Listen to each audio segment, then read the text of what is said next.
Railway के एक बड़े टेंडर पर अब सवाल खड़े होने शुरू हो गए हैं।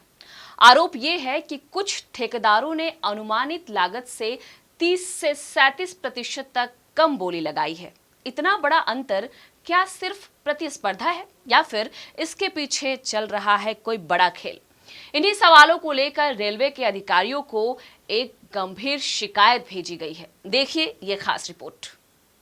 दक्षिण पूर्व रेलवे के 2 टेंडर अब चर्चा के केंद्र में हैं। ये टेंडर हैं CKP ईस्ट 25-26-57, क्लोजिंग डेट 16/4/2026 और DRMEN GGRNC 11/2026, closing date 10/4/2026।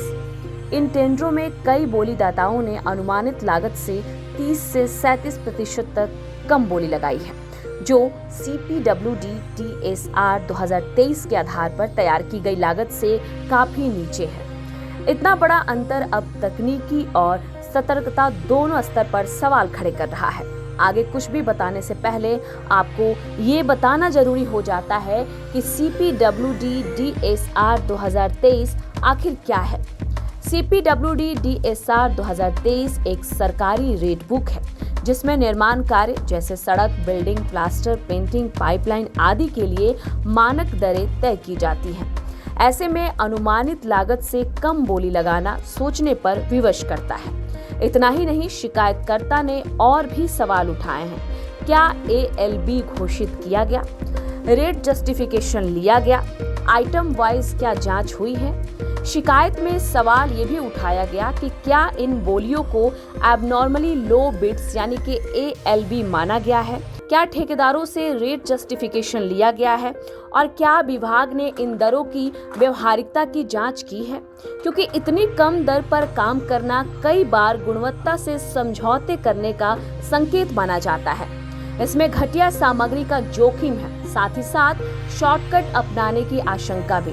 Third party की जांच भी बेहद जरूरी है। लेकिन सबसे बड़ा सवाल यही है कि क्या काम की गुणवत्ता प्रभावित होगी?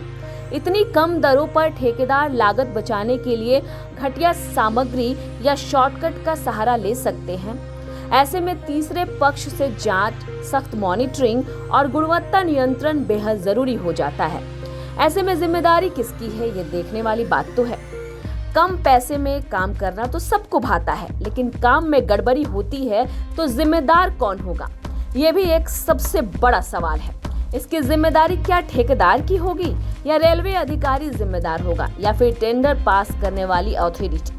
शिकायत में ये भी मांग की गई है कि ठेकेदार से लिखित शपथ पत्र लिया जाए और नियमों का सख्ती से पालन किया जाए।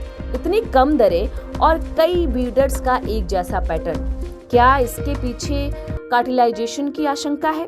साथ ही सवाल ये भी है कि क्या ठेकेदार इतनी कम कीमत पर काम पूरा कर पाएंगे या फिर बीच में ही काम छोड़ देंगे? क्योंकि इतनी कम दरों पर काम करना संभव तो नहीं है, क्योंकि इससे गुणवत्ता और सुरक्षा दोनों पर खतरा है।